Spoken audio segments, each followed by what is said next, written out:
আপনারা শুনছেন Gabriel Garcia মার্কেজের লেখা উপন্যাস আমার দুঃখ ভারাক্রান্ত বেশ্যাদের স্মৃতিকথা। আজকে উপন্যাসটির দ্বিতীয় পর্ব। আর কিছু করার ছিল না। অস্থির মনে রুমে ঢুকলাম। দেখলাম মেয়েটি বিশাল খাটে অসহায় ভঙ্গিতে অঘরে ঘুমাচ্ছে, উলঙ্গ, যেমনটা জন্ম দিয়েছিল তার মা। খাটের মাঝ বরাবর শুয়ে আছে দরজার দিকে মুখ করে। সিলিংয়ের বাতির প্রগাঢ় আলোয় কোনো কিছুই আড়াল হওয়ার জো নেই। আমি খাটের কিনারে গিয়ে বসে 5 ইন্দ্রিয়ের জাদুটোনায় তার দিকে অনিমেষ চেয়ে গভীর চিন্তায় ডুবে গেলাম। মেয়েটি শ্যামলা ও গরম, শরীরের বেশ যত্ন আত্তি করেছে। সেটা বোঝা যায় তার সৌন্দর্যের ছটা দেখে। একেবারে সাফসুতরো, চুল কোঁকড়া করা, হাত ও পায়ের আঙুলের নখপালিশ। কিন্তু গুড়ের মতো রঙের ত্বকে জায়গায় জায়গায় দাগ আছে, খাটাখাটুনির ছাপ স্পষ্ট। স্তনগুলো এখনো বাচ্চা মেয়ের, এবং কোনো এক নিগূঢ় শক্তির বলে উদ্যত প্রায়। তার শরীরের সবচেয়ে আকর্ষণীয় অংশ হল লম্বা একজোড়া পা, আর তাদের লক্ষণীয় লম্বা ও কোমল আঙুলগুলো। ফ্যান থাকার পরও ঘামে চিকচিক করছিল মেয়েটির শরীর। রাত বাড়তে থাকলে গরমের মাত্রা আরও বেড়ে গেল। মুখটা আনাড়ি পটুয়ার আঁকা ছবির মতো কিনা সে বলা মুশকিল। গালে গাঢ় করে 2 ছোপ ফেস পাউডার আর রং মাখা, আলগা আইলেশ, ভ্রুজোড়া এবং 2 চোখের পাতা কাজল কালিতে ধোয়া, আর ঠোঁটগুলো চকলেট বার্নিশে অতিরঞ্জিত। কিন্তু বেশভূষা কিংবা কাটাচাটা ঘষা মাজা কোনোটাই তার বৈশিষ্ট্যগুলোকে ঢাকতে পারেনি। লম্বা একটা নাক, জোড়া ভ্রু, মোটা ঠোঁট। লড়াকু কচি ষাঁড়ের কথা মনে হলো আমার। রাত 11টার সময় স্বভাবসুলভ বাথরুমের কাজগুলো সারার জন্য গেলাম আমি। বাথরুমে সুশোভিত এক চেয়ারের উপর তার পরনের হতচ্ছিন্ন পোশাকগুলো কেমন একটা গরিবি বেশি পড়ে আছে। প্রজাপতির ছাপ মারা একটা হালকা ড্রেস, হলুদ নেতানো অন্তর্বাস, আর খড়ের একজোড়া স্যান্ডেল, আর সস্তা দোকান থেকে কেনা একখানা বালা, আর ভার্জিনের মেডেল বসানো খুব পাতলা একটা চেইন কাপড়গুলোর উপর রাখা। বাথরুমের বেসিনের শেলফে একটা ভ্যানিটি ব্যাগ, আর তার সঙ্গে লিপ লাইনার, মেকআপ বক্স, একটা চাবি আর কিছু খুচরা পয়সা। ব্যবহারে জীর্ণ অতি সস্তা সব জিনিসপত্র দেখে জগতে ওর চেয়ে গরিব আর কেউ আছে বলে আমার মনে হলো না। গায়ের কাপড় চোপড় খুলে খুব নির্দিষ্ট করে ওগুলোকে রেখে রাখলাম এমনভাবে যাতে সিল্কের শার্টের ভাঁজ নষ্ট না হয়। প্রস্রাব করলাম কোমরের উপর বসে, যাতে পানি ছিটকে না পড়ে, যেমনটা ফ্লোরিনা দে দিওস আমাকে শিখিয়েছিলেন। বাথরুম থেকে বেরিয়ে আসার সময় চট করে বেসিনের আয়নায় একটু চেহারা দেখে নিলাম। আয়নার প্রান্ত থেকে যে ঘোড়াটি আমার দিকে তাকিয়েছিল তার মুখটি ঠিক মরা নয়, কিন্তু কেমন একটা হতাশার ভাব। পোপ মার্কা চোয়াল, চোখের পাতা কুঁচকানো ও চুলগুলো অগোছালো, যেগুলো একসময় সঙ্গীত শিল্পীদের মতো লম্বা ছিল। ধুত্তুরি, লোকটির দিকে তাকিয়ে বললাম, তুমি আমাকে ভালো না বাসলে আমি কি করব? তার ঘুম ভাঙানোর চেষ্টা না করে বরং নগ্ন হয়ে খাটে বসে রইলাম। এরই মধ্যে চোখ সওয়া লাল আলোর ছলনায় চেয়ে চেয়ে মেয়েটিকে দেখলাম খুঁটিয়ে খুঁটিয়ে। আমার বুড়ো আঙুলটাকে ওর ঘামে ভেজা ঘাড়ে একটু বোলাতেই ও ভেতর থেকে কেমন একটু আওয়াজ করে কেঁপে উঠল, হার্পের ছন্দময় বাজনার মতো। আমার দিকে পাশ ফেরালো একটু ঘোঁত শব্দ করে, এবং তার শ্বাস প্রশ্বাসের ঝাঁঝালো ঘ্রাণ আমাকে ঝাপটা মারল। আমি হাতের বুড়ো ও কোড়ে আঙুল দিয়ে ওর নাকে চিমটে দিলাম, আর মেয়েটি একটু কেঁপে উঠল। মাথাটা একটু ঘুরিয়ে আমার দিকে তার কাঁধটি মেলে দিল, ঘুম থেকে না জেগেই। কি এক অভাবিত আকর্ষণে আমার হাঁটু দিয়ে ওর পাগুলোকে আলাদা করার চেষ্টা করলাম। প্রথম 2 চেষ্টায় সে সাড়া দিল না, হাঁটু শক্ত করে রইল। যাতে শুনতে পায় এমনভাবে ওর কানের কাছে গাইলাম, লা কামা দে দেলগাদিনা দে আনহেলেস এস্তা রোদেয়াদা। ও একটু আরাম বোধ করল। আমার শিরা উপশিরা বেয়ে এক উষ্ণ উত্তেজনা বইতে লাগলো। আর আমার চাপা ধীরগতির পশুটি তার দীর্ঘ ঘুম ভেঙে জেগে উঠল। আবেগের আতিশয্যে আমি মিনতির সুরে বললাম, দেলগাদিনা, আমার দেলগাদিনা। মেয়েটি করুণ কণ্ঠে কিছু একটা বলল। আমার কাছ থেকে হাঁটু সরিয়ে নিল। আমার দিকে কাঁধটি ফিরিয়ে শামুকের মতো নিজের ভেতর গুটিসুটি মেরে গেল। ওই কড়া টোটকা আমার মতো দেখি ওকেও কাবু করে ফেলেছিল। কেননা কিছুই ঘটল না, না তার বা অন্য কারো। কিন্তু তাতে আমার তেমন কিছু গেল এলো না। নিজেকে নিজে প্রশ্ন করলাম, মেয়েটিকে ঘুম থেকে জাগিয়ে বা কি লাভ? যদিও কেমন একটু অপমানিত বোধ করলাম, মন খারাপও হলো। রাত 12টার ঘণ্টাধ্বনি ঢং ঢং করে উঠল, তীক্ষ্ণ, অনিবার্য। আর সেই সঙ্গে শুরু হলো শহীদ সান হুয়ান বাউতিস্তার স্মৃতিমাখা দিবস, 29 আগস্ট। কেউ একজন চেঁচিয়ে কান্না করছিল রাস্তায়, কিন্তু কে আর সেটা পাত্তা দেয়? যদি তার কাজে আসে এই ভেবে লোকটির জন্য দোয়া করলাম, সঙ্গে সঙ্গে নিজের জন্য দোয়া করলাম। জীবনে যা যা পেয়েছি সেসবের জন্য শকর প্রার্থনা করলাম। জগতের কেউ বঞ্চিত না হোক। না, এই ভাবনায় যে সে যেটার অপেক্ষায় আছে সেটার স্থায়িত্ব অনেক বেশি, সে এতদিন যা দেখেছে তার চেয়ে। মেয়েটি ঘুমের মধ্যে একটু কু করল এবং ওর জন্য দোয়া করলাম। সবকিছুরই সময় আসবে। এরপর রেডিও বন্ধ করে বাতি নিভিয়ে শুয়ে পড়লাম। বেশ ভোরে ঘুম যখন ভাঙল তখন আমার আর খেয়াল নেই কোথায় আছি। মেয়েটি তখনও অঘরে ঘুমোচ্ছে আমার দিকে কাঁধ দিয়ে। ভ্রূণদশায় একটা শিশু যেভাবে থাকে ঠিক সেভাবে। কেমন অদ্ভুত লাগলো। কেন যেন মনে হলো অন্ধকারে কেউ জেগে উঠেছে, আর আমি বাথরুমের পাইপে পানির শব্দ পাচ্ছি। হতে পারে এ কোনো স্বপ্ন। একটা কিছু হলো আমার, যেটা এর আগে কখনোই হয়নি। এর আগে যত মেয়ের সঙ্গে রাত কাটিয়েছি সবসময় ওদের বাছাই করতে গিয়ে পয়সার ব্যাপারটাই মুখ্য হিসেবে কাজ করেছে। দরাদরি করে পোষালে ওদের নিয়েছি, আর না হলে হয়নি। ওদের এই চেহারা সুরতের ব্যাপারটা আমাকে কখনোই ভাবায়নি। রূপ দেখে কাউকে বাছাই করিনি কখনো। বেশিরভাগ সময় শুধু সম্ভোগের বশে সম্ভোগ করেছি। প্রেম ভালোবাসার কোনো ব্যাপার সেটার মধ্যে ছিল না। পয়সা দিয়েছি, শুয়েছি, ব্যাস। আর বেশিরভাগ দিন ঠিকমতো সব কাপড়ও খুলিনি। কোনো রকমে আধখানেক কাপড় খুলেই ব্যাস। আর কাজটা করতাম অন্ধকারে, যাতে আমাদের কারোরই চেহারা দেখা না যায়। কিন্তু সে রাতে কি হলো কে জানে। প্রথমবারের মতো একটা অদ্ভুত আনন্দ হচ্ছিল ঘুমন্ত একটা মেয়েকে ওইভাবে দেখতে। কোনো রকম কামনা বাসনার তাড়া নেই, লজ্জার বালায় নেই, কেবল মেয়েটিকে খুঁটিয়ে খুঁটিয়ে দেখে ধ্যানস্থ হওয়া ছাড়া। বিছানা ছেড়ে যখন উঠলাম তখন ভোর 5টা। একটু অস্থিরতা বোধ করছিলাম, কেননা দুপুর 12টার মধ্যে আমার রবিবাসরীয় লেখাটা সম্পাদকের টেবিলে হাজির করতে হবে। সময় মতো ঠিকই পায়খানার কাজ সারলাম, যদিও পূর্ণিমার কাল বলে পাছার জ্বালাটা ছিলই।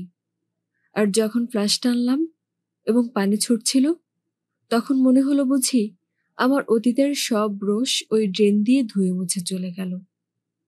মুখ হাত ধুয়ে কাপড় চোপড় পরে যখন আবার ঘরে ঢুকলাম, মেয়েটি তখন পেছন ফিরে ঘুমিয়ে আছে। ভোরের প্রথম আলো তার মুখে। বিছানার এপাশ থেকে ওপাশ হলো, তার হাত দুটি খোলা, আর আড়িভাবে রাখা কুমারী এক নারী। ঈশ্বর তোমায় আগলে রাখুক, আমি ওর দিকে তাকিয়ে বললাম।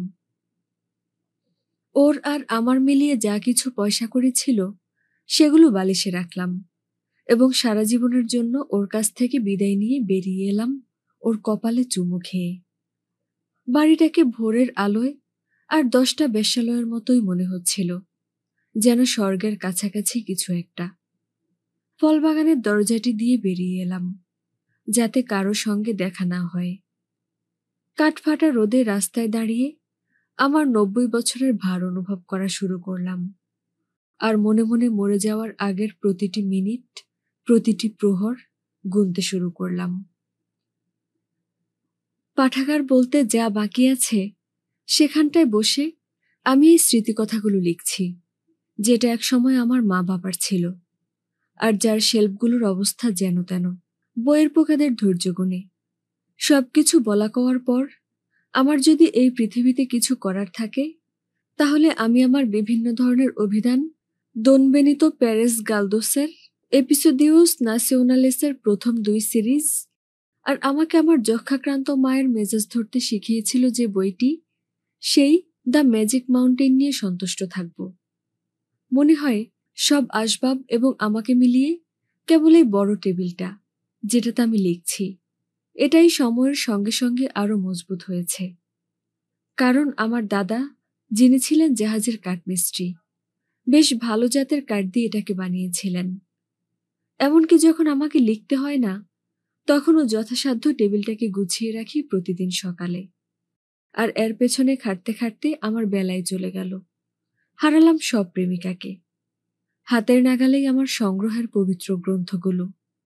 1903 সালে প্রকাশিত রিয়াল আকাদেমিয়ার প্রথম ইলাস্ট্রেটেড অভিধানের 2 খণ্ড, দোন সেবাস্তিয়ান দে কোভাররুবিয়াসের কাস্তেইয়ানো বা স্প্যানিশ ভাষার যথাশব্দ সংগ্রহ, দোন আন্দ্রেস বেইওর ব্যাকরণ গ্রন্থ, শব্দার্থগত কোনো প্রশ্নের উত্তরে যা অপরিহার্য, দোন হুলিও কাসারেসের উদ্ভাবনী ভাবাদর্শগত অভিধান, বিশেষ করে এর সমার্থক ও বিপরীতার্থক শব্দভাণ্ডারের জন্য, নিকোলা জিঙ্গারেল্লির ইতালিয়ান ভাষার শব্দসম্ভার, যাতে আমার মায়ের ভাষাটি আমার রক্ত থাকে, সেই শিশু অবস্থায় যেটা শিখেছিলাম, আরেকটা লাতিন অভিধান, যেহেতু কাস্তিয়ানো বা স্প্যানিশ আর ইতালিয়ান দুটি ভাষারই আদিতে লাতিন, এটাই মূল ভাষা। লেখার টেবিলটার বাঁ পাশে আমি সবসময়ই আমার রবিবাসরীয় কলামগুলোর জন্য সাধারণ কাগজের অফিস সাইজ 5টি শীট রেখে দেই, আর থাকে কালি শুকানোর জন্য বালু দেওয়া পাত্র। আধুনিককালের ব্লটিং পেপারের চেয়ে ওটাই আমার পছন্দ। আর ডান পাশে কালির দোয়াত ও হালকা বালসা কাঠের কলমদানি, যেটাতে একটা সোনালী কলম রাখা, কেননা এখনো আমি রোমান্টিক হিসেবেই লিখি, যেরকম ফ্লোরিনা দে দিওস আমাকে শিখিয়েছিলেন, যাতে তার স্বামীর জীবনের শেষ দিন পর্যন্ত, যিনি নোটারি পাবলিক ও ডিগ্রিধারী হিসাবরক্ষক হিসেবে কর্মরত ছিলেন, যার কেরানি মার্কা হাতের লেখা আমি আবার যেন না পেয়ে বসি। অল্প কয়েকদিন আগে পত্রিকা অফিস থেকে সবাইকে টাইপ করার জন্য নির্দেশ দেওয়া হয়েছে, যাতে লিনোটাইপ লিডে লেখার স্বচ্ছতা বাড়ে এবং টাইপ সেটিংয়ে আরও বেশি করে যথার্থতা খুঁজে পাওয়া যায়। কিন্তু আমি এই বাজে অভ্যাসটা হতে দেইনি আমার মধ্যে। হাতে লেখার অভ্যাসটা আমি বজায় রাখলাম। হাঁস যেরকম অবিরাম ঠোকরাতেই থাকে, সেরকম টাইপরাইটারে আবার লেখাটা কপি করতে থাকলাম। ভাগ্য ভালো, হাউসের সবচেয়ে বয়স্ক কর্মচারী বলে কেউ আর ব্যাপারটা ঘাটল না। আজকে যদিও আমি অবসরে চলে গেছি, কিন্তু হেরে তো আর যাইনি, তাই এখনো বসে গোপনে লেখালেখিটা চালিয়েই নিচ্ছি। আর লেখার সময় ফোনের তারটা খুলে রাখি, যাতে করে কেউ বিরক্ত না করে। আর খবরদারি করারও কেউ নেই যে আমার পেছনে দাঁড়িয়ে দেখছে আমি কি লিখছি না লিখছি। আমার বাড়িতে কুকুর, পোষা পাখি বা চাকর বাকর বলতে কিছুই নেই, একমাত্র বিশ্বস্ত দামিয়ানা ছাড়া, যে আমাকে জগতের সবচেয়ে অনাকাঙ্ক্ষিত সমস্যা থেকে উদ্ধার করেছিল, যে এখনো প্রতি সপ্তাহে একবার এসে দেখে যায় কি লাগবে না লাগবে। এমনকি তার এই অবস্থায়ও চোখটা প্রায় যায়, তার উপর কমে আসছে বোধশক্তি। মৃত্যুশয্যায় আমার মা আমাকে বয়স কম থাকতে থাকতে পর্সা দেখে একটা মেয়েকে বিয়ে করতে বলেছিলেন। 3-3টা সন্তান যেন নেই, সেটাও বলেছিলেন। আবার তাদের মধ্যে একজনের নাম যেন তার নামে রাখি, যেটা আবার তার মায়ের নাম ছিল এবং তার নানির নামও। তার অনুরোধটা রাখার খুবই ইচ্ছা ছিল আমার, কিন্তু এই তারুণ্যের ভাবটা আমার মধ্যে এমনভাবে ছিল যে আমার কোনোদিনই মনে হয়নি যে আমি দেরি করছি। শেষ পর্যন্ত এলো সেই ভীষণ গরম দুপুরবেলা, যখন আমি প্রাদোমারে পালোমার দে কাস্ট্রো পরিবারের যে বাড়িটা আছে, সেখানে ভুলে অন্য দরজা দিয়ে ঢুকতে গিয়ে দেখলাম নগ্না সিমেনা ওর্তিজকে, বাড়ির সবচেয়ে ছোট মেয়ে। ওই দরজার সঙ্গে লাগানো রুমটায় সিয়েস্তা নিচ্ছে। দরজার দিকে পেছন ফিরে শুয়েছিল সে। ঘাড় ঘুরিয়ে চোখের পলক না ফেলতেই এমন ভঙ্গিতে সে আমার দিকে চাইল যে আমি পালানোর সময় পেলাম না। ওহ, দুঃখিত, কোনো রকমে আমি বললাম। আমার প্রাণ যায় যায় অবস্থা। সে হাসল, গজলা হরিণের মতো লাবণ্যতায় আমার দিকে ঘুরে তার সমস্ত শরীর আমার চোখের সামনে মেলে ধরল। গোটা রুমটা কেমন একটা নিবিড় ঘোরে ডুবে গেল যেন। তার নগ্নতা নিখুঁত নয়, যেমনটা এডওয়ার্ড মানের চিত্রকর্ম অলিম্পিয়া। তার কানের পেছনে কমলা রঙা পাপড়ির এক বিষাক্ত ফুল গোজা, ডান হাতের কবজিতে একটা সোনার বালা, আর গলায় ছোট ছোট মুক্তা বসানো একটা হার। আমি ভাবলাম, আমার জীবদ্দশায় এতটা উত্তেজক আর কিছু বোধহয় দেখব না। আজ হলপ করে বলতে পারি, আমার চিন্তাটা ঠিকই ছিল। আমি সশব্দে দরজাটা বন্ধ করে দিলাম। নিতান্ত নির্বোধের মতো একটা কাজ যে করে ফেললাম, সেই অস্বস্তি বোধে ভাবলাম, যে করেই হোক তাকে ভুলে যেতে হবে। কিন্তু বাদ সাধল সীমেনা উর্তিস। সে আমাকে পরিচিত বন্ধুদের মারফত খবর পাঠালো। চিরকুটে প্ররোচনাপূর্ণ কথাবার্তা, নাশকতামূলক হুমকি।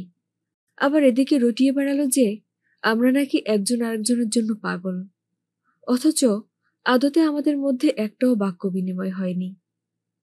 তাকে কোনোভাবেই আটকানো গেল না। তার চোখগুলো ছিল যেন বন্য বিড়াল। সুসজ্জিত পোশাকে যেমন, আবার শরীরে কাপড় না থাকা অবস্থায়ও দুভাবেই সমান আকর্ষণীয়, উত্তেজক। তার অট্টহাসি, সোনালি একরাশ ঘন চুল, যার রমণীয় গন্ধে মাতাল আমি। রাগে দুঃখে বালিশে মুখ গুজে কাঁদলাম। আমি জানতাম যে ব্যাপারটা কোনোদিনই প্রেমে গড়াবে না, কিন্তু আমার প্রতি তার ওই শয়তানি আকর্ষণটা এতটাই আগুন মাখা যে আমি পথে পড়লেই হলো।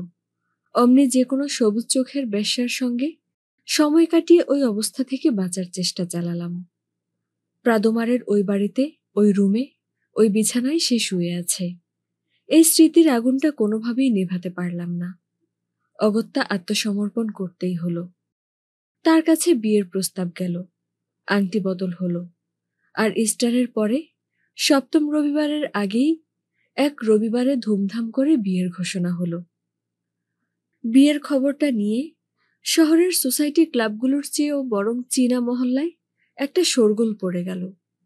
প্রথম প্রথম খবরটা নিয়ে সবাই একটু ঠাট্টাই করল, কিন্তু অচিরেই ব্যাপারটা রীতিমতো একটা হয়রানিতে গিয়ে ঠেকল যখন জ্ঞানীগুণী মহিলারা কথা বলতে শুরু করলেন, যাদের কাছে বিয়েটা একটা পবিত্র শর্তের চেয়েও বরং হাস্যকর একটা ব্যাপার। খ্রিস্টীয় নিয়মরীতিতে সব সাজানো হলো আমার এনগেজমেন্ট উপলক্ষে আমার হবু স্ত্রীর বাড়ির ছাদে, আমাজনের অর্কিড আর ঝুলে থাকা গুল্মলতার বাহারি শোভায়। সাদা লিনেনের কাপড় চোপড় পরে ঠিক সন্ধ্যা ৭টায় আমার হাজির হওয়ার কথা, হাতে তৈরি পুতির মালা কিংবা সুইস চকোলেটের উপহার নিয়ে। তারপর আমার কথা বলবো। আধেক সময় ভাঙা ভাঙা কথা, আর আধেক সময় ভারিক্কি কথাবার্তা হবে। এভাবে 10টা বাজবে। অভিভাবিকা হিসেবে আমাদের সঙ্গে থাকবেন আর্গিনিদা আন্টি। চোখের পলক পড়তে না পড়তেই যিনি ঘুমিয়ে পড়বেন কথা বলতে বলতে। সেকালের উপন্যাসগুলোর ওই ধরনের অভিভাবক চরিত্রদের মতো। দিন দিন সীমেনাকে যতটা ভালো করে জানতে পারলাম, সে ততই এত এত খেতে লাগলো রাক্ষসের মতো। জুনের ভ্যাপসা গরম বাড়ার সঙ্গে সঙ্গে সে গায়ের জামা, পেটিকোট সব ফেলে দিতে লাগলো। আর রাতের আধারে যে তার ক্ষমতাটা বিধ্বংসী হবে, সেটা তো আগে থেকেই ভাবা গিয়েছিল। 2 মাস এনগেজড থাকার পর আমাদের মধ্যে কথা বলার আর কিছুই থাকলো না। আর কথা নাই, বার্তা নাই। অমনি সে সন্তানাদির প্রসঙ্গ তুলে বাচ্চাদের ছোট উলের বুট জুতা বোনা শুরু করলো। সব কিছুতে রাজি এই আমি। তার হবু জামাই, তার সঙ্গে উল বোনা শিখলাম, এবং এভাবেই আমাদের অলস সময় কেটে গেল বিয়ে না হওয়া পর্যন্ত। আমি বুনলাম ছেলেদের জন্য নীল রঙের ছোট ছোট বুট, আর সে বুনল মেয়েদের জন্য গোলাপি রঙের বুট। দেখা যাক শেষ পর্যন্ত কার কথা ঠিক হয়। শেষ পর্যন্ত 50টিরও বেশি বাচ্চার বুট বোনা হলো। রাতের 10টা বাজার আগেই ঘোড়ায় টানা গাড়িতে চড়ে চীনা মহল্লায় চলে যেতাম, আমি রাতটা সৃষ্টিকর্তার কৃপায় কাটানোর জন্য। চীনা মহল্লায় আমার কুমার জীবনের যে উথাল পাথাল অবসান ঘটেছিল, তার একেবারে বিপরীতে ছিল ওই সোশ্যাল ক্লাবের সন্ধ্যাগুলো। আর এই তফাৎটাই আমার কাছে স্পষ্ট করে তুলেছিল এই দুই জগতের কোনটা আসলে আমার, সেই বিষয়টি। এবং আমি ধরে নিয়েছিলাম যে দুটিই আমার, যার যার সময় অনুযায়ী। কেননা একটা থেকে আমি দেখতে পেতাম অন্যটাকে। সমুদ্রে পাশাপাশি দুই জাহাজের একটি যখন অন্যটির কাছ থেকে বিদায়ের ভোঁ তুলে দুঃখ ভারাতুর দীর্ঘশ্বাস ফেলে চলে যায় ওই বন্দর ছেড়ে, সেরকম। বিয়ের ঠিক আগের রাতে এল পোদের দে দিউসে নাচের শেষে একটা পর্ব হলো, যেটা কেবল যৌন আসক্ত গালিসিয়ার কোনো যাজকের বেলায় ঘটতে পারে, যে তার সব মহিলা কর্মীকে মুখ ঢাকা কাপড় পরিয়ে ছাড়লেন, আর তার সঙ্গে থোকা থোকা ফুল। অবস্থা এমন যে তাদের সবাই আমাকে আধ্যাত্মিক দিব্যি দিয়ে বিয়ে করতে যাচ্ছেন যেন। আধ্যাত্মিক শুদ্ধির আর রীতির চরম বরখেলাপ করা হয়েছিল সে রাতে। একই সঙ্গে ২২ জন মহিলা ভালোবাসা আর আনুগত্যের শপথ নেন। আর এদিকে আমি জীবনের শেষক্ষণ পর্যন্ত বিশ্বস্ত থাকব, সহযোগিতার হাত বাড়ানোর সেই প্রতিশ্রুতি দিলাম। আর কোনোভাবেই ঠিক হবে না, এমন একটা কিছু ঘটার আগাম আশঙ্কায় ঘুম হলো না। মাঝরাতে গির্জার ঘড়ির ঘণ্টার সঙ্গে প্রহর গুনলাম, যতক্ষণ না ঢং ঢং করে ৭ বার আওয়াজ আমাকে জানিয়ে দিল যে গির্জায় যাওয়ার সময় হয়েছে। সকাল ৮টার সময় টেলিফোন বেজে উঠল। অনেকক্ষণ ধরে বেজেই চলেছে। ১ ঘন্টার উপর কিরকম একটা অনিশ্চিত আওয়াজ। শুধু যে টেলিফোনটা ধরলাম না তা নয়, উপরন্তু আমার শ্বাস প্রশ্বাসও বন্ধ হয়ে যাওয়ার জোগাড়। ১০টার কিছুক্ষণ আগে কেউ একজন দরজায় আওয়াজ করল। প্রথমে হাতের বাড়ি, তারপর আমার চেনা জানা কিছু বাজে লোকের চিৎকার। আমি ভয় পেলাম এই ভেবে যে না জানি ওরা আবার দরজা ভেঙে কি এক বিপত্তি ঘটিয়ে বসে। কিন্তু ১১টার মধ্যে বাড়িতে একেবারে শুনশান নীরবতা নেমে এলো চরম সর্বনাশের ভেতর দিয়ে। তারপর আমি কাঁদলাম ওর জন্য, আমার জন্য, এবং আকুলভাবে প্রার্থনা করলাম ওর সঙ্গে এই জীবনে আমার যেন আর দেখা না হয়। কোনো সন্ত আমার প্রার্থনা একটু শুনে থাকবেন হয়তো, কেননা সে রাতেই শিমেনা ওর্তিস দেশ ছেড়ে যে চলে গেল, এর ২০ বছর পর ফিরল বিবাহিতা ৭ সন্তানের জননী হয়ে, যে সন্তানগুলো আমার হতে পারত। ওই সামাজিক অপমানের পর আমার পক্ষে নিজের অবস্থান ধরে রেখে এল দিয়ারিও দে লা পাস পত্রিকার কলাম লিখে যাওয়াটা কঠিন হয়ে দাঁড়ালো। যাই হোক, শুধু এ কারণেই যে তারা আমার কলামটা ১১ নম্বর পৃষ্ঠায় নিয়ে গেল তা নয়, বরং ২০ শতাব্দী যেভাবে পত্রিকার খবর হয়ে জেগে বসল সে কারণটাও কাজ করেছে। প্রগতি হয়ে উঠল শহরের মিথ। সবকিছু বদলে গেল। উড়োজাহাজ উড়ল। এক ব্যবসায়ী ১ বস্তা চিঠি শূন্যে ফেলে দিল উড়োজাহাজ থেকে, আর এয়ারমেইলের চল শুরু হলো। শুধু যে জিনিসটা আগের মতোই রয়ে গেল সেটা হলো আমার পত্রিকার জন্য লেখা কলামগুলো। তরুণ সম্প্রদায় ওগুলোর বিরুদ্ধে বিদ্রূপবাণ ছুটতে শুরু করলো, যেন তারা প্রাগৈতিহাসিক কালের এক মমির বিরুদ্ধে নেমেছে। কেননা তাদের ধ্বংস করতে হবে। কিন্তু আমি একই সুরে লিখতে লাগলাম, এবং যুগের হাওয়ার ধাক্কায় কোনো কিছু বদলালাম না। এক কান দিয়ে শুনছিলাম আর অন্য কান দিয়ে বের করে দিচ্ছিলাম সব। আমার বয়স তখন ৪০-এ পড়েছে, কিন্তু তরুণ স্টাফ রাইটাররা এটার নাম দিল মুদাররা দ্য বাস্টার্ডের কলাম। সেই সময়কার সম্পাদক আমাকে তার অফিসে ডেকে নিয়ে হালের অবস্থার সঙ্গে খাপ খাওয়াতে বললেন। গাম্ভীর্যপূর্ণ ভঙ্গিতে তিনি বললেন, যেন এইমাত্র ভেবেছেন পৃথিবী এগিয়ে যাচ্ছে। জি, ঠিকই বলেছেন, পৃথিবী এগিয়ে যাচ্ছে, কিন্তু সূর্যের চারপাশে ঘুরছে। আমার রবিবাসরীয় কলামটা তিনি বাদ দেননি, কারণ ওই রকম তার বার্তা সম্পাদক তিনি আর খুঁজে পাবেন না। আর আমি জানি যে আমি ঠিক কাজটি করেছি, এবং এর ব্যাখ্যাটাও আমার জানা। আমার প্রজন্মের উঠতি বয়সীরা লোভের বশবর্তী হয়ে জীবনে মনে প্রাণে ভুলেই বসেছিল তাদের ভবিষ্যতের আশা আকাঙ্ক্ষার কথা, যতক্ষণ না বাস্তবতা তাদের শেখালো যে তারা আগামী ভবিষ্যৎ বলতে যা নিয়ে স্বপ্ন দেখেছিল তার সবই ভুল। নস্টালজিয়ায় পেয়ে বসল তাদের। আমার রবিবাসরীয় কলামগুলো থাকলো, অতীতের পুরাকীর্তির এক প্রত্নতত্ত্বীয় ধ্বংসাবশেষ যেন ওগুলো। আর ওরা বুঝল যে ওই লেখাগুলো শুধু বুড়োদের জন্যই নয়, বরং জোয়ানদের জন্য, যারা বুড়ে যাওয়াকে মোটেই ভয় করে না। কলামটা আবার সম্পাদকীয় পাতায় ফিরে এলো এবং বিশেষ দিনে এমনকি প্রথম পৃষ্ঠায়ও ছাপা হলো। এ বিষয়ে প্রশ্ন করলে আমি বরাবরই সত্যটাই বলি, বেশ্যাদের কারণে আমার আর বিয়ে করা হয়নি। তারপরও আমি বলবো যে আমার ৯০তম জন্মদিনের আগে এ ব্যাখ্যাটা আমার কাছে ছিল না। যেদিন আমি রোসা কাবারকাসের বেশ্যালয় থেকে বের হয়ে এই সংকল্পবদ্ধ হলাম যে জীবনে আর কখনো নিয়তিকে চটাবো না, নিজেকে অন্য এক মানুষ মনে হলো সেদিন। পার্কের কাছে শিকের রেলিংয়ে হেলান দিয়ে দেখলাম নোংরা জনতা, আর অমনি মেজাজটা বিগড়ে গেল। দামিয়ানা মেঝে ধুচ্ছিল, একেবারে হাঁটু গেড়ে বসে শোবার ঘরে। এই বয়সে তার অরুর তারুণ্যের উচ্ছলতা দেখে আমার মধ্যে ফেলে আসা এক সময়ের শিহরণ খেলা করল। সে নিশ্চয়ই ব্যাপারটা টের পেল, কেননা স্কার্ট দিয়ে ঢেকে ফেলল। আমি আর লোভ সংবরণ না করে জিজ্ঞাসা করলাম, বলো তো দামিয়ানা, তোমার কি মনে পড়ে? আমার তো কিছু মনে পড়ছিল না, সে বলল, কিন্তু আপনার কথাই মনে পড়ে গেল। আমার বুকে একটু ভার অনুভব করলাম। আমি কোনোদিনই প্রেমে পড়িনি, তাকে বললাম। কোনো রকম দ্বিধা ছাড়াই সে উত্তর দিল, আমি পড়েছি। সে শেষ করল কথা, কাজ না থামিয়ে। ২২টা বছর আমি আপনার জন্য কেঁদেছি। এ কথা শুনে আমার বুক একটু নড়ে চড়ে উঠল। সম্ভ্রমের সঙ্গে একটু এড়ানোর ভঙ্গিতে আমি বললাম, আমরা দুজন মিলতাম ভালোই, কিন্তু আজ আপনি এ কথা বলছেন। সে বলে, আজ কোনো রকম সান্ত্বনা হিসেবেও আপনার স্থান নেই আমার কাছে। বাড়ি থেকে বের হওয়ার সময় খুব স্বাভাবিকভাবে সে বলে, আপনি হয়তো বিশ্বাস করবেন না, কিন্তু ঈশ্বরের কৃপায় আমি আজও কুমারী। কিছুক্ষণ পর দেখলাম পুরো বাড়ির সব কয়টা ফুলদানিতে লাল গোলাপের তোড়া।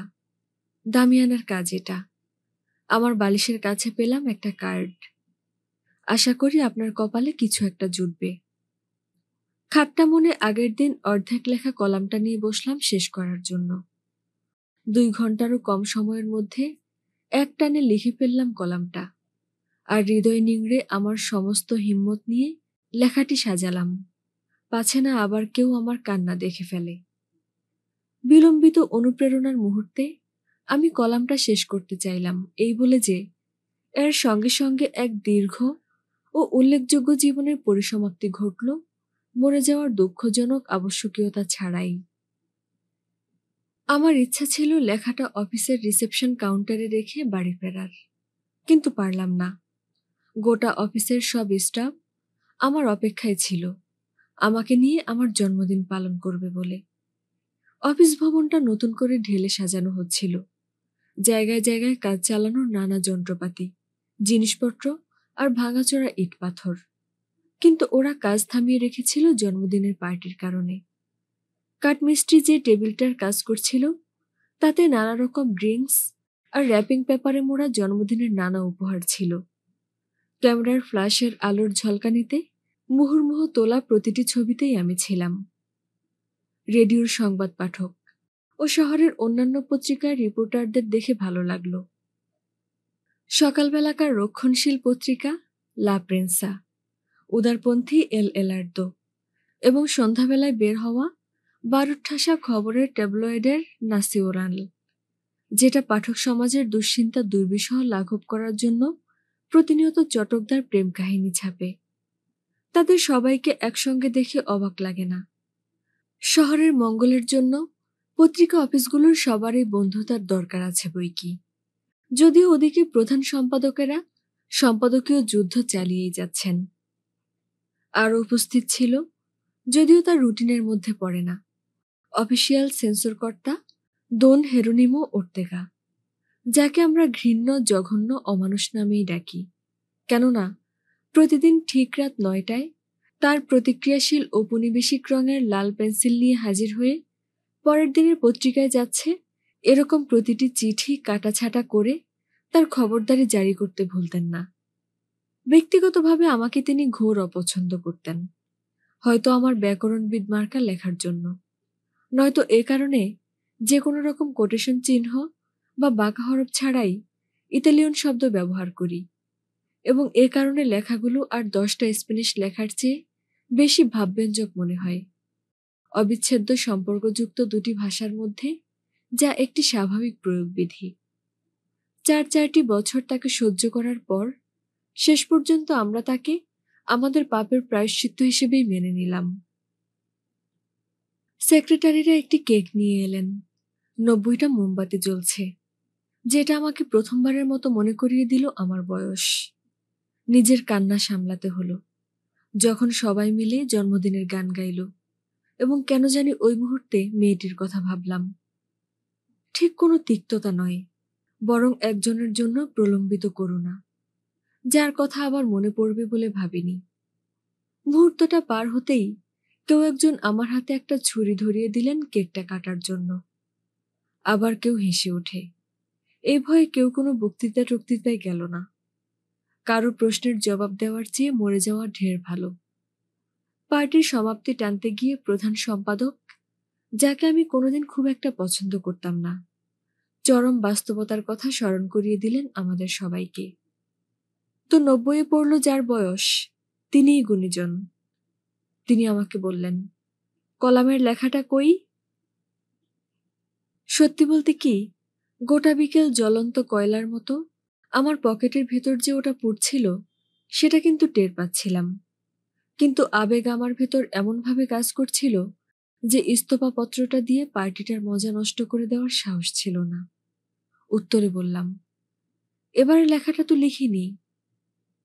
যেন লেখাটা গত শতাব্দীতে দেওয়ার কথা ছিল। ব্যাপারটা বোঝার চেষ্টা করুন, আমি বললাম। রাতটা আমার খুব খারাপ গেছে, এতটাই খারাপ যে অসার একটা বোধে ঘুম ভেঙে যায়। যাই হোক, আপনার সেটা লেখা উচিত ছিল, তার তিরিক্ষি রসিকতার সুরে বললেন। 90 বছর বয়সে জীবনটা কেমন, এটা নিশ্চয়ই পাঠকেরা জানতে চাইত। পত্রিকা অফিসের সেক্রেটারিদের একজন এসে কি কথা বলল, রসালো কোনো গোপনীয় খবর হবে হয়তো। মেয়েটি কথাটা বলে আমার দিকে একটু দুষ্টুমির চোখে তাকালো। কি, তাই না? আমার চোখে মুখে আগুনের হালকা শিখা। ধুত্তুরি, মনে হলো লজ্জায় লাল হওয়াটা তো অনুচিত। আরো একজন হাস্যোজ্জ্বল মহিলা সেক্রেটারি আমার দিকে আঙুল তুলে দেখালো। চমৎকার, আপনার গাল এখনো এভাবে লজ্জায় লাল হয়? তার ধৃষ্টতায় আগের চেয়ে আরো বেশি রক্তলাল হয়ে উঠল মুখ। মনে রাখার মতো একটি রাত। মহিলা সেক্রেটারিদের প্রথমজন বলে, আমার হিংসা হচ্ছে। এই বলে সে আমার গালে একটা চুমু খেলো এবং লিপস্টিকের দাগ বসে গেল। ফটোগ্রাফারদের দয়ামায়া বলে কিছুই ছিল না। কি করব বুঝতে না পেরে আমি প্রধান সম্পাদকের কাছে কলামের লেখাটা দিলাম এবং বললাম যে এর আগে যা বলেছি সেটা ঠাট্টা। এই নিন। এই বলে আমি পালালাম, করতালি আর হৈহুল্লোড়ের ভেতর থেকে কোনো রকমে, যাতে আমার না থাকতে হয়। কেননা ওটা খুললেই তো দেখবে যে ওটা লেখা নয়, বরং আমার ইস্তফাপত্র, 50 বছরের টানা প্রুফের পর। বাড়িতে বসে জন্মদিনের উপহারগুলোর র্যাপিং খোলার সময় আমি কিছুটা উদ্বিগ্ন ছিলাম। লাইনোটাইপিস্টরা ভুল করে আবারও একটি ইলেকট্রিক কপিপট দিয়েছে, যেরকম 3টি কপিপট আমায় ওরা দিয়েছে আগের জন্মদিনগুলোয়। টাইপোগ্রাফাররা দিয়েছে একটা কাগজ, যেটা দেখালেই পৌর কর্পোরেশনের পশু আশ্রম থেকে একটা অ্যাঙ্গোরা বিড়াল পাওয়া যাবে। ব্যবস্থাপনা বিভাগের পক্ষে আমার জন্য একটা ছোটখাটো বোনাসের বন্দোবস্ত করা হয়েছে। সেক্রেটারিরা উপহার হিসেবে দিয়েছে চুমুর চিহ্ন আঁকা 3 জোড়া সিল্কের আন্ডারওয়্যার, আর সঙ্গে একটা কার্ড, যাতে লেখা, আমার জন্য ওই চুমুর দাগগুলো ওরা সরাতে কার্পণ্য করবে না। আমার মনে হলো যে বুড়ো বয়সের একটা মজা বোধ হয় এই যে অল্প বয়স্ক তরুণী বন্ধুরা সহজেই কাছে ঘেঁষে, কেননা তাদের ধারণা আমরা ফুরিয়ে গেছি। আমার কাছে কেজে স্তেফান আসকেনাসের বাজানো সপার 24 প্রিলিউডের একটা রেকর্ড পাঠালো। সেটা কোনোদিনই জানতে পারিনি। স্টাফ রাইটারদের অধিকাংশই দিয়েছেন বেস্ট সেলিং সব বই। সব উপহারের বাক্স তখনও খোলা হয়নি। ঠিক এরকম সময় রোসা কাবারকাস ফোন করে এমন এক প্রশ্ন করল যেটার জন্য আমি ঠিক প্রস্তুত ছিলাম না। ওই মাইয়াটার সঙ্গে আপনার কি হইছে? কিছুই না, চিন্তা না করেই বললাম। কেমনে কন কিছুই না, যখন আপনি মাইয়াটারে এমনকি ঘুম থেকেও তোলেন নাই? রোসা কাবারকাস বলে, কোনো মাইয়া সেই লোকরে কোনোদিনই মাপ করে না যে তারে প্রথম মোলাকাতে হেলাফেলা করে। শুধু বোতামের কাজ কইরা তো আর একটা মাইয়া এত নেতাইয়া পড়ে না। এইটাই আমি ভাইব্যা খুশি হইছি। আর মনে হয় আবার কি হইয়া যায় এই ডরে ঘুমের ভান কইরা পইরা রইছে। আর আসল কথা হইল, রোসা বলে, মাইয়াটা আসলেই বিশ্বাস করে যে আপনার দ্বারা আর হইব না। আর আমি চাই না যে হগলরে এই কথা কইয়া বেড়াক। আমি অবাক হওয়ার মতো কোনো সন্তোষ প্রকাশ করলাম না। আর যদি সেটা ঘটেও থাকে, তাকে বললাম, মেয়েটির অবস্থা এতটাই শোচনীয় যে ও কি জাগ্রত না ঘুমন্ত সেটার প্রশ্ন অবান্তর। ওকে তো হাসপাতালে নিয়ে যাওয়া উচিত। রোসা কাবারকাস গলার স্বর নিচু করে, সমস্যাটা হইল যে কথাবার্তা কত জলদি করা যাইব। তয় সেটার সমস্যা নাই, দেখবেন সব ঠিক হইয়া যাইব। মেয়েটির মুখ থেকে আসল কথা বের করে ছাড়বে এই প্রতিজ্ঞা করে সে। আর উচিত হলে সে টাকা ফেরত দিতে বাধ্য করাবে তাকে। আপনি কি মনে করেন? বাদ দাও, আমি বললাম, সেরকম কিছুই ঘটেনি। বরং ভালোই হলো যে আমি বুঝলাম এরকম ছোটাছুটির কোনো মানে হয় না আমার এই বয়সে। সেই হিসাব মোতাবেক মেয়েটি ঠিকই বলেছে, আমি আর পারবো না। ফোনটা রেখে দিলাম। জীবনে এতটা স্বাধীন আর কখনোই মনে হয়নি নিজেকে। শেষ পর্যন্ত একটা বশ্যতার কাছ থেকে মুক্ত হলাম, যেটার দাস হয়ে আছি সে 13 বছর বয়স থেকে। সেদিন সন্ধ্যা 7টায় সম্মানিত প্রধান অতিথি হিসেবে চারুকলার হলে গেলাম জ্যাক থিবো আর আলফ্রেড কোর্তোর আমন্ত্রণে। ভায়োলিন বাদনের জন্য যারা সুবিদিত, যেমনটা পিয়ানোর জন্য সেসার প্রাঙ্ক। কনসার্টের বিরতিলগ্নে শুনলাম মুহুর্মুহু করতালির আওয়াজ। গুরু সঙ্গীতজ্ঞে পেদ্রো বিয়াবা আমাকে প্রায় ঠেলে ড্রেসিং রুমে নিয়ে গেলেন বাদকদের সঙ্গে পরিচয় করিয়ে দেওয়ার জন্য।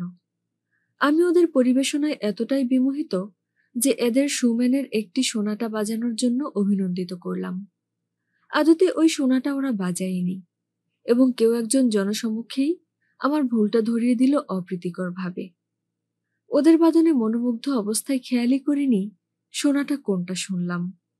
আর এই সামান্য ভুলটাই স্থানীয় সঙ্গীত মহলে ফুলিয়ে ফাঁপিয়ে প্রচার করা হলো, এবং ব্যাপারটা আরো বাজে আকার ধারণ করল যখন পরের রোববার আমার কলামে কনসার্টটির উপর 2-4 কথা বলতে গিয়ে আমার ওই ভুলটার কোনো রকম একটা ব্যাখ্যা দাঁড় করালাম। আমার সুদীর্ঘ জীবনে প্রথমবারের মতো কাউকে মেরে ফেলতে পারবো বলে মনে হলো। বাড়িতে ফিরলাম ছোট শয়তানটার জ্বালায়, যে আমাদের কানের কাছে ফিসফিসিয়ে সেসব মারাত্মক উত্তর শোনায় যেগুলো সঠিক সময়ে আমরা দিই না। বই পড়া বা সঙ্গীত কোনোটাই আমার রাগ কমাতে পারে না। ভাগ্য ভালো যে রোসা কাবারকাস টেলিফোনে চিল্লানো শুরু করলো, না হলে আমার ক্রোধোন্মত্ত অবস্থা থেকে বের হওয়ার কোনো জো ছিল না।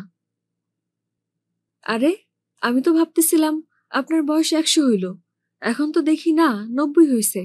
ভালো হইছে কাগজটা পাইয়া। আমি রাগে ফুঁসতে ফুঁসতে জবাব দিলাম, আমাকে কি এতটাই বুড়ো গাধা লাগে তোমার কাছে? মোটেই না, সে বলে, বরং আপনার যে সুন্দর লাগে আমি অবাক হইছি।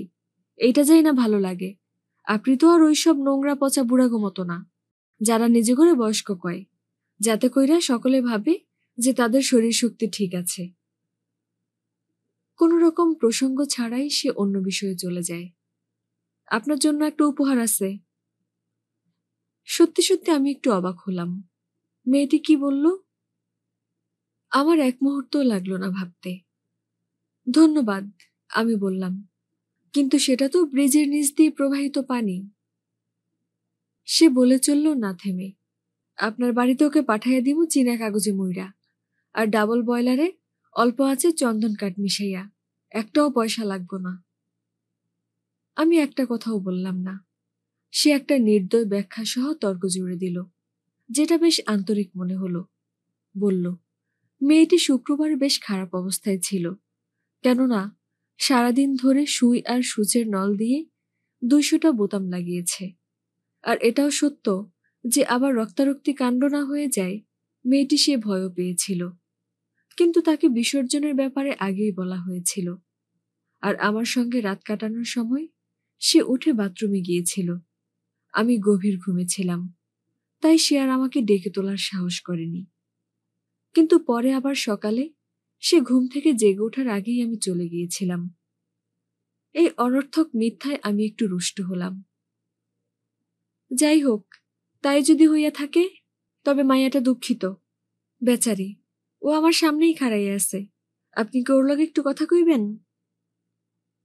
না, ঈশ্বরের দোহাই, আমি বললাম। আমি লিখতে শুরু করেছি। এ সময় পত্রিকা অফিসের সেক্রেটারি ফোন করল। জানালো যে সম্পাদক সাহেব আমাকে পরের দিন বেলা 11টায় দেখা করতে বলেছেন। ঠিক সময় গিয়ে হাজির হলাম। মেরামত কাজের হইহট্টগোলের আওয়াজ অসহ্য লাগছিল।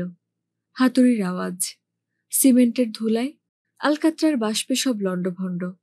কিন্তু অবস্থা দেখে মনে হলো সম্পাদকীয় বিভাগের সবাই প্রতিদিনকার এই গোলমেলে অবস্থার মধ্যেই দিব্যি কাজ চালিয়ে যাচ্ছে। অন্যদিকে সম্পাদক সাহেবের রুম ঠান্ডা আর নিরিবিলি। দেখে মনে হলো আমরা এক স্বপ্নের দেশে বসবাস করছি।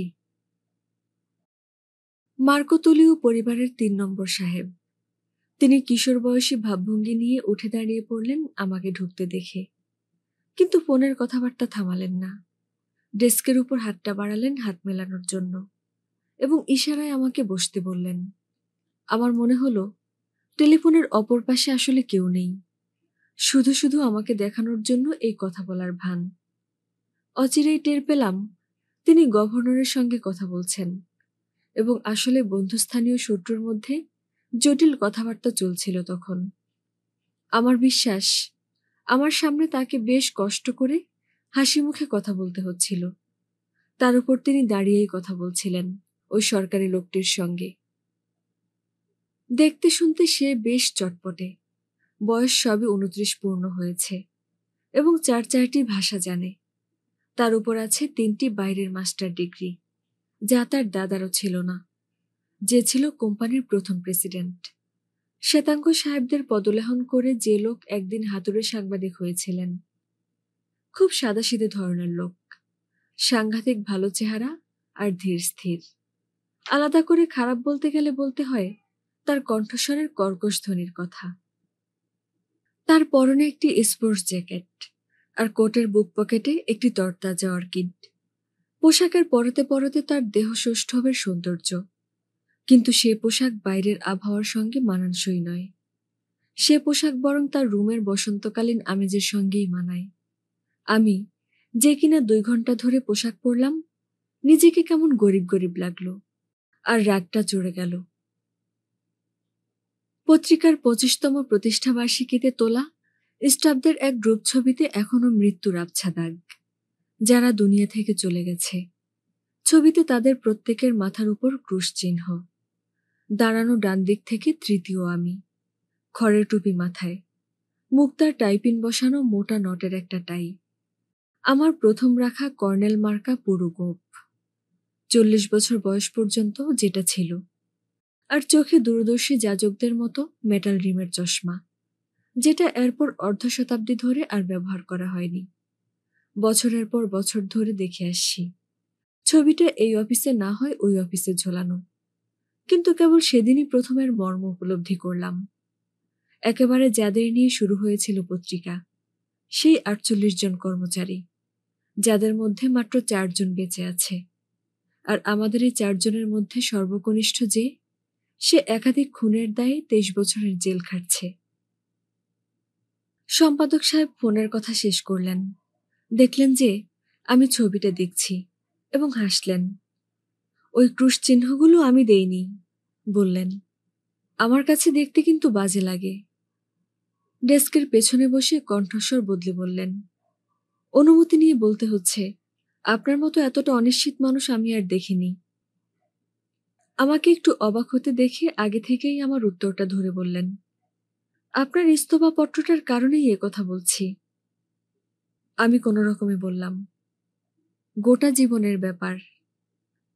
তিনি জবাব দিলেন, শুধু সেই কারণে এর কোনো সমাধান হলো না। তার মতে কলামটা চমৎকার। বার্ধক্য নিয়ে ওটাতে যেসব লেখা হয়েছে, এরকম ভালো লেখা তিনি কখনোই পড়েননি। আর কথা নাই বার্তা নাই, এরকম একটা লেখা হঠাৎ থামিয়ে দেবেন, এ যে রীতিমতো আত্মহত্যার শামিল।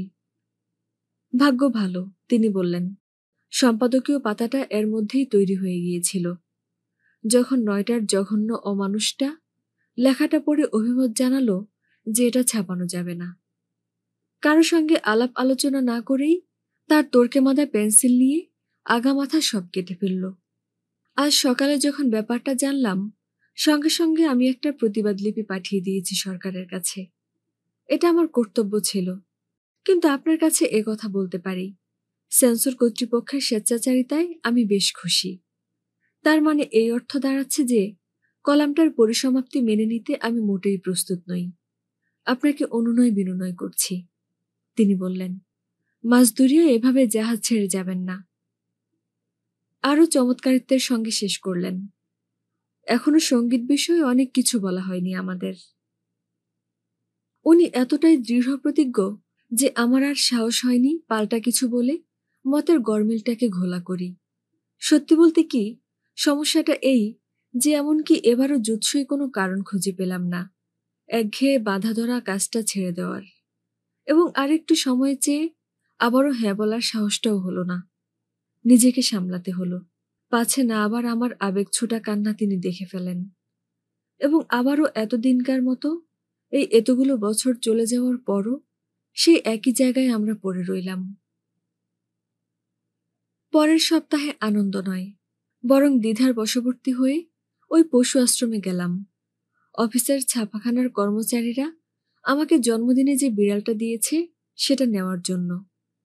এমনিতে পশুদের সঙ্গে আমার বনে না, যেমনটা বাচ্চাদের সঙ্গেও আমার হয়। ওরা ঠিক করে কথা বলতে শুরু করার আগে ভেতরে ভেতরে ওরা কেমন বোবা। ওদের অপছন্দ করি না, কিন্তু অসহ্য লাগে। ওদের সঙ্গে মিশে দেখিনি কখনো। আমার ধারণা একজন পুরুষের তার কুকুরের চেয়ে তার স্ত্রীর সঙ্গেই যে বেশি খাতির হবে সেটাই স্বাভাবিক। পোষা কুকুর বা তার দুঃখে শরিক হওয়াটা তেমনভাবে ঠিক মানুষের ধাতে পড়ে না, কিন্তু টাইপোগ্রাফারদের দেওয়া বেড়ালটা না নেওয়া অপমানজনক হবে। তাছাড়া বেড়ালটা যাতে সুশ্রী অ্যাঙ্গোরা, গোলাপি চিকচিকে লোম, জলজলে চোখ, আর তার মিউ মিউ ডাক এমন যে মনে হয় ডাক নয় বরং শব্দ।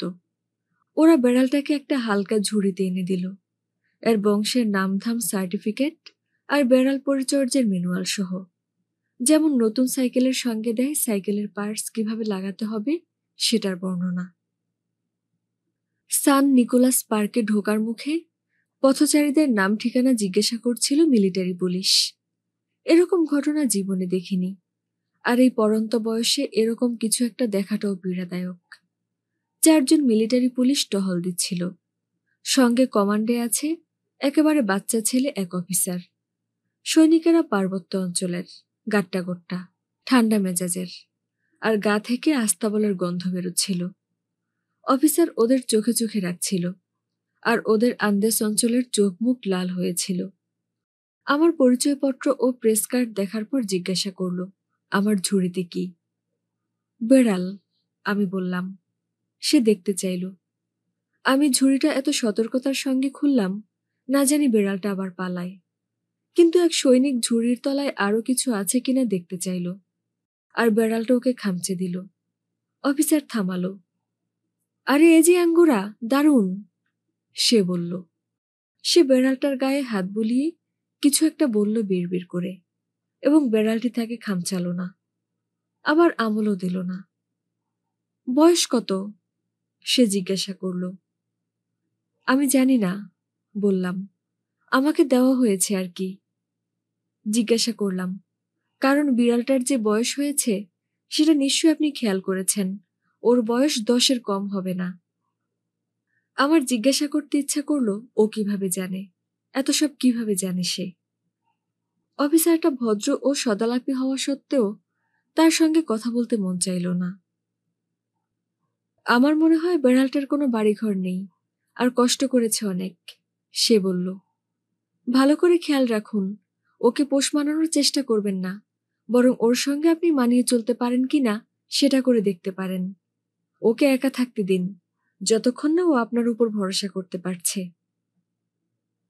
সে ঝুড়ির মুখটা বন্ধ করে বলে, আপনি কি ধরনের কাজ করেন? আমি সাংবাদিক। কতদিন ধরে এ কাজ করছেন? 100 বছর হবে, তাকে বললাম। কোনো সন্দেহ নেই, সে বলল। সে আমার সঙ্গে হাত মিলিয়ে বিদায় জানালো এমন এক বাক্যে যেটা সদুপদেশ না হুমকি সেটা ঠিক বোঝা গেল না। নিজের দিকে খেয়াল রাখবেন। দুপুরবেলা ফোনের তার খুলে ফেললাম, যাতে একটু গানের জগতে নিজেকে হারিয়ে ফেলতে পারি। অর্কেস্ট্রা ও ক্লারিওনেটে ভাগনারের অপূর্ব সুর, ডেবুসির স্যাক্সোফোন আর ব্রুকনারের পঞ্চম, যা তার উল্টাপাল্টা একগাদা কাজের মধ্যে যেন এক স্বর্গীয় শীতল ছায়া। এরকম ভাবতে ভাবতেই স্টুডিও রুমের অন্ধকারে আড়াল নিলাম। টেবিলের নিচে কিছু একটা আমার অস্তিত্ব টের পেয়ে নড়ে চড়ে উঠল, কিন্তু কোনো জীব বলে মনে হলো না আমার, বরং মনে হলো অশরীরী কিছু একটা আমার পা বুঝে টেনে ধরেছে, আর আমি চিৎকার জুড়েছি ওটা থেকে মুক্ত হওয়ার জন্য। ওটা ছিল আসলে একটা লম্বা সুন্দর পেখম লেজওয়ালা বিড়াল। অদ্ভুত ধীরগতির তার চলন, আর যাতে পৌরাণিক। মানুষ ছাড়া অন্য একটা জীবের সঙ্গে এই গোটা বাড়িতে আমি একা, এটা ভেবেই কেমন একটু ভয় করল। গির্জের ঘড়িতে যখন সন্ধ্যা 7টার ঢং ঢং, আর গোলাপি আকাশে মাত্র একখানা নির্মল তারা, ঠিক এরকম সময় হতাশার বিদায় ডাক ছেড়ে নদীবন্দর ছাড়ল একখানা জাহাজ, আর আমার গলা বেয়ে উগরে উঠল যেন সমস্ত প্রেমের কঠিন ফাঁস, যেগুলো ঘটতেই পারত, কিন্তু কপালে জোটেনি। আর তর সইল না। হন্তদন্ত হয়ে ফোনটার তার আবার লাগালাম ভয়ে ভয়ে। খুব খেয়াল করে 4 ডিজিটের নম্বর ঘোরালাম, যাতে ভুল না হয়, এবং 3বার রিং বাজতেই যে ফোনটা ধরল তার গলাটা চিনতে আবারও ভুল হলো না। শোনো, খুব ধীর লয় মহিলাকে বললাম, আজকের সকালে ওই যে ওরকম করলাম, ওটার জন্য আমাকে মাফ করে দাও ভাই। সে একেবারে শান্ত গলায় বলল, ওটা নিয়ে চিন্তা কইরেন না, আপনার ফোনের অপেক্ষায় ছিলাম। ওকে জানালাম, আমি চাই যে মেয়েটি আমার জন্য রেডি হয়ে থাকুক, ঠিক যেভাবে ঈশ্বর তাকে দুনিয়ায় পাঠিয়েছে সেভাবে, আর মুখে যেন কোনো রং পলিশ না থাকে। সে গলা ফাটিয়ে হেসে ওঠে, হ, আপনি যেভাবে চান সেভাবেই হইব, কিন্তু আস্তে আস্তে করে শরীর থেকে কাপড় খোলার মধ্যে যে একটা মজা আছে, সেইটা ভুইলা গেছেন মনে হয়। বুড্ডারা তো এটা পছন্দ করে, কি লেগে যে করে সেইটা জানি না। আমি জানি বুড়োরা কেন এটা পছন্দ করে, আমি তাকে বললাম, কারণ প্রতিটি দিনই তো ওরা একটু একটু করে আরো বুড়ো হচ্ছে।